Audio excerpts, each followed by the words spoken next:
السلام عليكم اصدقائي الاعزاء، ازي حضراتكم؟ ان شاء الله تكونوا بخير وصحه وسعاده. مصر كفيله بحمايه ارضها، جميع الحدود، شرق شمال جنوب غرب، شمال شرقي جنوب غربي، الكلام ده كله، كل الاتجاهات. اللي بيعرف الاتجاهات يعرف الدول اللي انا اقصدها على حدود مصر. مصر كفيله بحراسه ارضها وحمايه ارضها وحمايه شعبها قدام اي طاغيه من اللي ظاهرين دلوقتي قدامنا، وكلنا ادرى بيهم واعلم بيهم. والتاريخ يقول من زمن الزمن، في عز ما كان العدوان الثلاثي بيضرب في مصر، مصر كانت واقفه لوحدها. في عز ما كانوا داخلين باحدث الاسلحه واحنا مسلحين بالفدائيين والبندقيه العاديه في الجيش المصري، وقفنا وصمدنا وقلنا كلمتنا اللي بيها ان العدوان ما تحملش. العدوان كان عدوان جبان وعدوان غاشم. اللي بيبصوا برضو لاخواتنا واهالينا في الارض المحتله ان هم قدموا الغالي والنفيس، فمصر سبقتهم بسنين طويله، والكل كان واقف بيتفرج علينا، ومدرسه بحر البقر بتنضرب والاطفال اللي فيها بحجه ان المدرسه كان مستخبي فيها فدائيين. وهي دي الحجه اللي الكيان شغال بيها لغايه النهارده. في اي مكان بيدخل يضربه يقول لك اصل كان فيه سلاح، اصل كان فيه فدائيين. هو ما يقولش فدائيين، هو يقول لك ارهابيين. فمصر يا ساده يا محترمين كفيله بحمايه ارضها، ما بنطلبش حمايه من حد. والصوت بيعلى شويه معلش، زي بعض الدول المحيطة بينا لما بتتظرف بتقول الحقوني بفلوسهم بقى، مش بفلوسهم. لكن بالنسبة لمصر الوضع مختلف تماما، واحيانا العين ما بتحبش اللي احسن منها.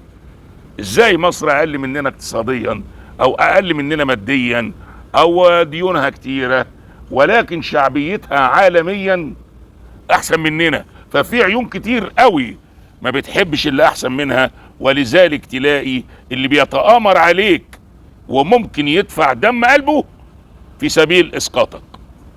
مين دول اللي بيعايروا مصر؟ مصر ما تتعايرش ايها المصريين. ارفع راسك فوق وافتخر ان انت مصري. وكل شخص على مستوى العالم معدنه بيبان من كلامه وتعليقه ايا كانت جنسيته. انت مين ايها الحقير؟ وانا خالد بن ماهر مسؤول عن كلامي.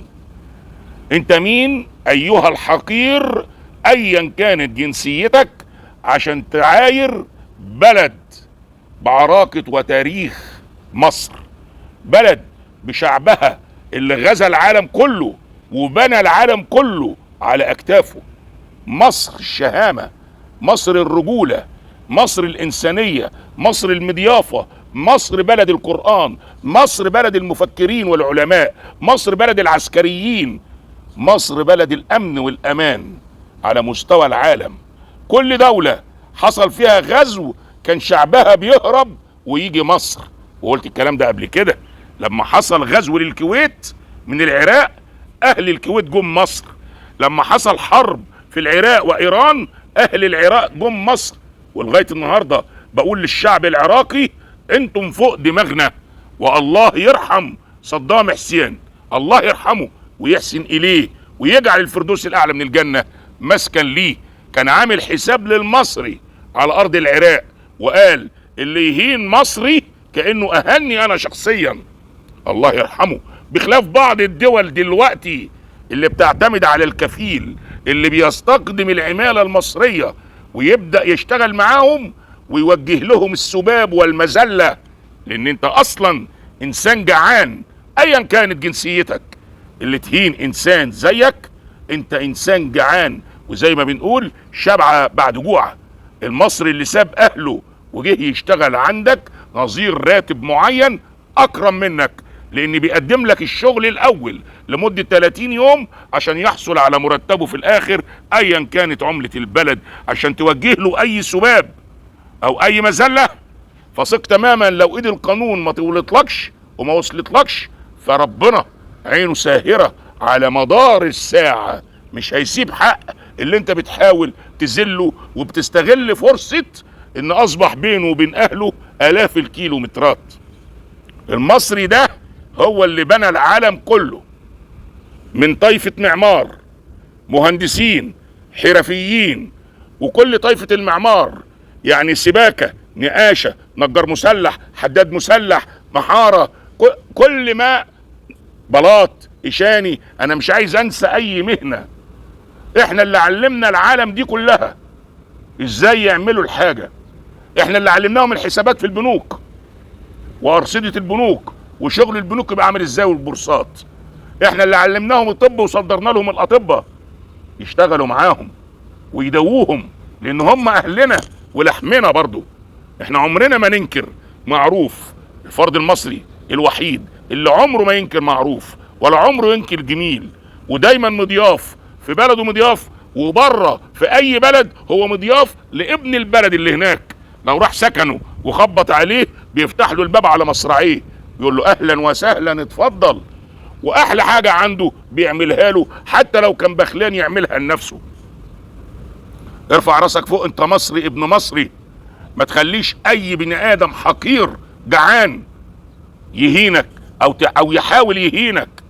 سكاتك مش ضعف، ده سكاتك منتهى القوة، لان ان طلع العيب من اهل العيب ما يبقاش عيب. يا سادة محترمين، محدش يعايرك ابدا، ولا حد يقولك انتوا بلد رقاصين ورقصات. الرقاصين والرقصات كانوا بييجوا يترموا تحت رجليهم ويتمنى لهم الرضا يرضوا، وبيغرقوهم فلوس سبيل نظرة من الرقاصين والرقصات اللي هم بيتكلموا عليهم، اللي بلدهم النهارده اصبحت مليانه من الرقاصين ومن الرقصات. ده فن رقص شرقي، رقص غربي، رقص عفريت ازرق. في بلاد كتيره فيها رقص تعري، يعني الانسانه تقلع ملط قدام الناس، بس هو ما بيلاقيش في الورد عيب فبيقول له يا احمر الخدين. ما بيلاقيش عندك مشكله فبيحاول يدبك باي كلام. انت حقير سواء كنت مصري عايش بره او ايا كانت جنسيتك، يا اللي بتعاير شعب مصر وبتعاير اهل مصر. مصر البلد الوحيدة القادرة على حماية جميع حدودها باقل الامكانيات او باعلى الامكانيات. ومن يوم ما ربنا ما نشأنا على وجه الارض شعب بكرامته بالدنيا، والبني ادم الجميل معدنه بيبان مع الضيف سواء كان بره او جوه، وبيبان في الغربة. بصوا لبيوتكم وفلالكم وقصوركم، مين اللي بناها؟ المصري القديم هو اللي بنى وهو اللي عمر وهو اللي أسس. والنهارده جه عليكم الدور، بدل ما تردوا الجميل بتعايروا شعب مصر. الوقت الوحيد في 73، ومش هسمي اسم الدول، مصر لما حاربت طلبت من بعض الدول تحمي حدودها فقط عشان ما يحصلش ثغرة او دخلة من اي اتجاه. ودخلنا الحرب، الرؤساء اللي كانوا موجودين ساعتها بعضهم طلب من جيشه الانسحاب والرجوع لسكناتهم عشان يكشف ثغرة معينة لمصر. فاحنا مصر ما احتاجتش حد وحد وقف جنبيها. مصر اقتصاديا بتقول اهلا وسهلا باشقائنا، تعالوا استثمروا. مصر لما خدت قروض ده حاجات مالية، ما خدناش قروض عشان ناكل ونشرب بيها، لا ده بتبقى في امور طارئة. الناس الماليين هم اللي يشرحوا الوضع ده. امور طارئة اللي بيها ان يرفع قيمة الجنيه ويطمن المواطنين ويثبت سعر الصرف ويوقف الدولار عند حده، مش اكتر من كده. اللي بيحط فلوس في البنك المركزي بيرجع ياخدها بالفوائد، مش قرض بمعنى ان انا اخد قرض اكل واشرب بيه، بياخدوه بالفوائد. يعني محدش له جميلة على مصر، لان اللي عمل جميلة في مصر اتردت له اضعاف الاضعاف. ما تسمحش الجنس مخلوق يعايرك. انت مصري رقبتك مرفوعة للسماء، انت مجامل العالم كله. سيبك من الكلام اللي ممكن تسمعه، اوعى يحبطك. ده ان دل فانما يدل على نقص البني ادم اللي بيكلمك او يلقح عليك او بيبعت لك تعليق سلبي عشان يضايقك. هو فاكر انه بيضايقك، لكن ده عنوان لاهله وعنوان لتربيته.